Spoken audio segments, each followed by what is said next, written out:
Hello everybody, welcome to today's video. I'm going to talk about what are DLL files.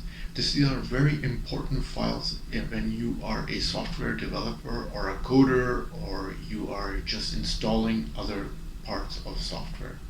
So let's get into this video. But before, watch this clip. Have you looked at my website? The link is given inside the video's description box. So I'm going to talk about what is a DLL file first, then the differences between a DLL and a .exe file, then differences between a DLL and a resource DLL file, what are the advantages of having a DLL file, and then the upgrades process, and then features of a DLL file, and then lastly types of a DLL file. So let's get into it. So a DLL file basically definition stands for Dynamic Link Library. These library files contains code to carry out a specific function for an application in the Windows operating system. So what is a DLL file? The DLL files are ones that contains instructions to command several different computer programs to perform tasks.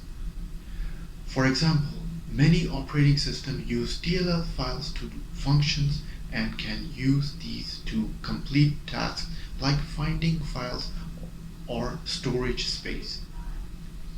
DLL files have written code inside them that command the different applications within the computer functions to perform actions. On an operating system, this might look like functions like opening or closing windows or unique programs or methods within a code. As this file type supports other applications, using one has several dependencies. Now, for the technical description of DLL from the industry definition is a dynamic link library is Microsoft's implementation of the shared library concept in the Microsoft Windows and OS/2 operating systems. OS/2 is the version of PC-DOS created by Microsoft and IBM. And after disagreement between these two companies, they went their own separate ways. Notably, basic system calls were modeled after the MS-DOS calls, and their names even started with DOS operating system, which is a topic beyond the scope of this video. These libraries usually have the file extension DLL, OCX, for libraries containing ActiveX controls or DRV driver for legacy system drivers. What are DLLs and how do they work? However, it is better to know some basics before you attempt to tinker with the existing DLLs. A DLL file will have a .dll extension when you search your file folders in your Windows operating system. When you launch an application, the operating system creates the necessary links to the DLL file required to run an application. So it links the code together while running the software. Types of DLL files. Though many types of DLL files in a .dll extension, some have other extensions to perform unique functions. These are similar to executable files or .exe files that you can use to perform certain actions on your device, as explained earlier. There are several other types of DLL files. So the most commonly one used is ActiveX controls, .ocx files. These files allow you to applications to use the same commands across several browsers on an operating system. They can help embed objects and create interactive elements regarding the programming language you use. Then control panel, .cpl, these are hardcore operating Windows command software or settings area on an operating system. These help you open different setting options like mouse, keyboard controls, and networking settings, so for instance. So most people won't get into this part because this is hard coding. Then device driver or .drv files. These files help you connect internal and external hard drives on Windows operating system. They include detailed instruction that devices can read to understand how they might connect and how you can navigate to them. So as you know, these are very important files within the software, and now you know what they mean and how they function and how they are installed and removed from the operating system. So whenever you're browsing through your directory, you come across .dll, you know what that is now. What is the difference between DLL and resource DLL? Data files with the same file format as a DLL, but with different file extensions, and possibly containing only resource sections, can be called resource DLLs. Examples of such DLLs include icon libraries, sometimes having an extension ICL, and font files, and having an extension FON and FOT. What is the difference between a DLL and an EXE? Okay, that's pretty straightforward. An EXE is an executable file. So the minute you double click on an EXE, it starts some amazing magical function and it starts running the code in front of you. As you have noticed, as with EXEs and DLLs can contain code, data, and resources in any combinations. Data files with the same file format as a DLL, but with different file extensions and possibly containing only resource sections, can be called resource DLLs. What types, advantages, and examples of a DLL file? Well, within your operating system, often use shared libraries to allow different applications to perform similar functions. Common on the Windows operating system, developers often use dynamic link libraries or DLLs to execute this. Learning about this file type can help you understand how these files improve device and program functionality and speed of the program. In this video, I will try to explain what DLL file will and list their key features, show the type of files, review the advantages, and now let's go over advantages of DLL files, shall we? There are several advantages of DLL files. Reduced memory use. Now, obviously I explained earlier, so if you have a program and you want to use a part of a code, you install the DLL files instead of installing a whole program. DLL files have the library or functions that devices can use across programs. By reusing these instead of them working independently in each program, the application you use can run faster.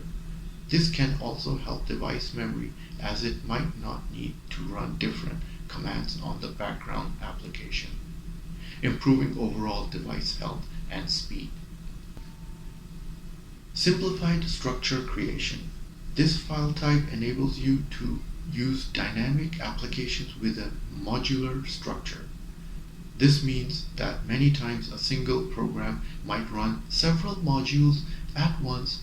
With this, you can create larger programs or ones that require several programming languages, and it can still reproduce a positive user experience. So you can use chunks of codes and reuse them to create a larger program, or many DLL files, in other words. Easy installation. When you install a DLL file, it instructs several programs to perform actions rather than hard coding individual files and commands into each. This makes it easier to install and maintain when you make updates to the functions within a DLL file. It can automatically send the updated commands to the different programs it uses. This can mean you can have updated applications that are free from bugs, which can be common if you use third-party DLL files. That's self-explanatory, and using them and offer code examples to help you understand better. Now let's get into the upgrades process. So what I mean is that when you install a program and the program in the background, the installer is installing the package, and at the same time there are certain DLL files that are installed. So let's get into that. So what happens when we do an upgrade in your software? If a DLL receives an upgrade to a new version, program might need reconfiguration to ensure it functions properly. Sometimes bug fixes in DLL files can result in code changes that can affect how a program operates. Overwriting, common with versioning issues. If you overwrite a DLL file with an earlier version, you might need to update the program connection. So basically, when a software version of 2.1 goes from 2.1 to 2.2, then it will overwrite certain DLL files, for example. Removal of certain software. What happens when you remove? If you remove a DLL from a device, a program might need additional coding to perform a function in the original file in order to function properly. So, for instance, if you delete a DLL file, the software will not function holistically. There are several ways to work around file dependencies, like file protection methods and private DLLs that allow you to temporarily disconnect DLLs from other programs and update the version to maintain proper functioning. Now let's get into key features of DLL files, shall we? There are some key features of DLL files that people commonly use. Now I'm going to go through in a list function. Memory management. The unique parts of DLL files are in separate sections with individual attributes. As DLLs work across several processes, this is a way developers can manage and memory on their devices. So they are really efficient when you use DLL files, because you don't have to take the whole program and put it in cache. You just use a DLL file for certain part of that segment of code and just use that segment. Library imports. You can import individual libraries that correlate to other items in a library for quick setup on devices. This helps you avoid manually creating import libraries and simply link other devices. Symbol resolution. Many operating systems have correlative symbols that link to a DLL file when in use. This helps device quickly read files through binary searching automatically through the index. Now, runtime linking allows you for functions within a DLL file to start upon a system or a program startup. The library deploys functions to each of these programs quickly. Delayed loading. A program might look for a DLL file upon startup. They can throw certain error messages if they don't find that DLL file. You can code specific exception commands for these instances. So obviously if it doesn't find it, then it comes up with a system error. Well, I hope you understood today's topic, and if you did, click like to like the video and click the red button to see more of the videos. Ta-da from Shadi. Enjoy this video? Then must have a look at these videos.